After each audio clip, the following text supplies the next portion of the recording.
Hey guys, Senna Agius here. We're here at my home GP down at Phillip Island. Let's show you around the box. So for an overseas race like Phillip Island, obviously for me it's home, but for these guys it's an overseas event, so we have a lot less stuff than normal. So everything's packed away in these flight crates. We have a suspension area now. Because of the weather this morning, we are changing the suspension, so you won't see much things here. It's more, the equipment's more ready to go to react because of the weather. Like you said, like I said, there's less space, so we have everything, all the fairings assembled, ready to go. In here are tyres, but I won't take that away because the heat with the Pirelli is quite sensitive, so we'll leave them. Here we walk into the box. Again, something that's not normal in the overseas is the two teams are together, but it's quite cool to have the one team in one garage for one weekend. So my side's over here, me and my teammate Darren. Just a rider area, like I said, in the overseas everything's smaller. The rider area is much smaller, so it can be a little bit difficult to get all my kit in here. Just earplugs and spare gloves and towel, and then spare helmet, rain sliders for different conditions, another helmet, and I have a theme on the top of the box. Every weekend it changes. In Misano was some cool things I found in the beach like shells, and then this weekend it's Ned's Milk, a bit of inspiration from last week with Ned Brockman's challenge. Here is the technical benches, so obviously my side will be over here. This is my crew chief's seat. Nothing's turned on, but just all spec sheets and stuff, and again my data analysis over here at Jubal. So yeah, this is where we do all the technical things. I can give you a sneak peek of the bike without some clothes on. So these are the two bikes. We have to make do with the space we got, so they're on a bit of an angle, and my mechanics here. We don't know what to do yet, as you can see. We don't know if it's going to be wet or dry for this afternoon or tomorrow, so the bikes are in a state that can be changed quickly, ready to go. So.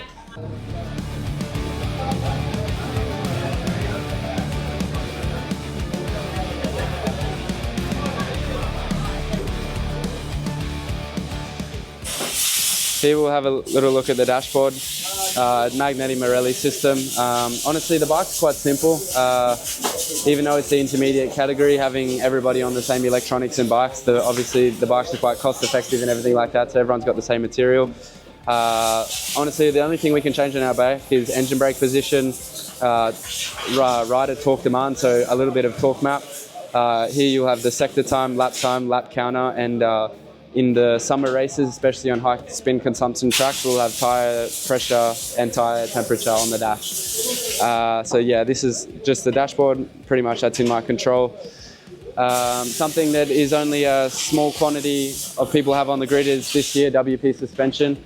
KTM Group have the WP suspension this year, so it's us, I think a couple of Team Aspire have WP, so this is something that's quite controlled. And yeah, this is the bike, so it's good. It's my baby.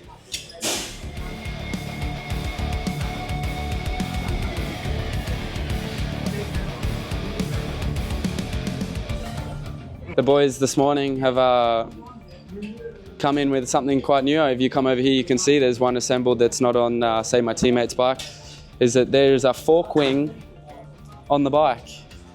It's not something that's from us because of Kalex supply the bikes for most of the grid.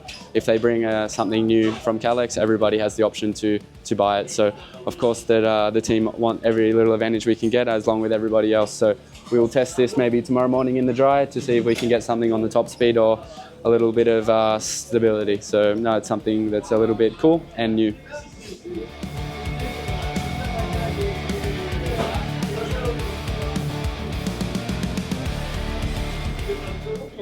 Another important tool for me is just info that I write down from the bike. Like, you probably won't understand my handwriting, but this was just some things. Actually, this is a little bit of wet and dry. There's a couple points about different gears for different conditions, which the plan was obviously today to be dry, but I wrote down some wet gears, and obviously we used that this morning. So I do this after every session. Actually, I write a lot of things down. I normally do it 2 times. One, I write down pretty much every detail possible, and then the second one I do is I pick the most critical points that are obviously gonna, if I fix, are gonna to turn into performance, like the critical areas, just to be a bit more simple. I'd probably normally do that at the end of the day for the next day. So, no, like I'm a bit of an analytical person. So yeah, I just like to know all the details I can.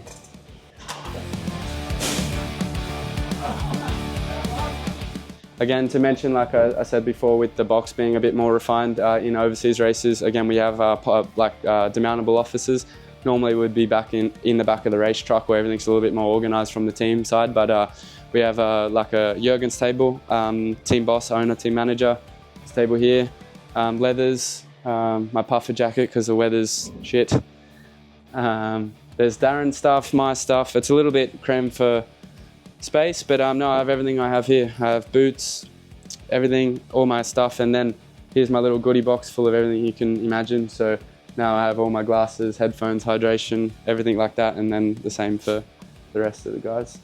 So yeah, I've been with Ixon now for coming up 2 years. Honestly, the kit from Ixon is absolutely unbelievable. They have their own company, Airbag in Motion, which is I'm safe to say that it's probably the lightest suit on the grid, including the airbag. The system's all inbuilt in a really thin material over all the vital places. Yeah, because of the weather today, I didn't bother taking my suit back to the technicians because it's only going to get wet in a couple of hours' time, so it's all good. I leave things here. But no, this is the suit, and yeah.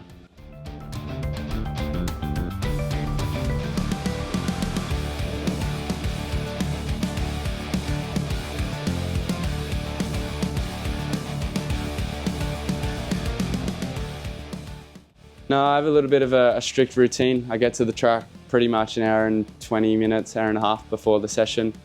First thing I do in the mornings, make a coffee, bottle of water, and go in and sit with my crew and have a coffee and just plan for the day, have a general chit chat, try not to overload myself or them.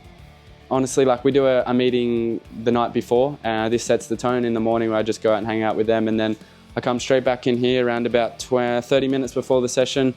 Matt goes out and just do some activation exercises. No like cold stretching or anything like that, just to get the body all good to go and yeah, get the heart rate up a little bit, do some reaction stuff. And then yeah, come over here. I was having some good luck with left boot on first, but in the last couple of races I switched, I kept like left boot. It's been up until then. And the last 2 races sucked, so this morning I put my right boot on first, and let's see if that works. Sounds stupid, but it is what it is. No, nothing, no real other superstitions in that. Yeah, just actually underwear, but I won't tell you about that. So I hope you guys learned something about the box and where the magic happens. So no, I'm excited to get my first home GP underway. There's a lot of weight around at the moment, but the weekend should be a perler. Tomorrow, hopefully it's dry. We can have a good race on Sunday. Cheers.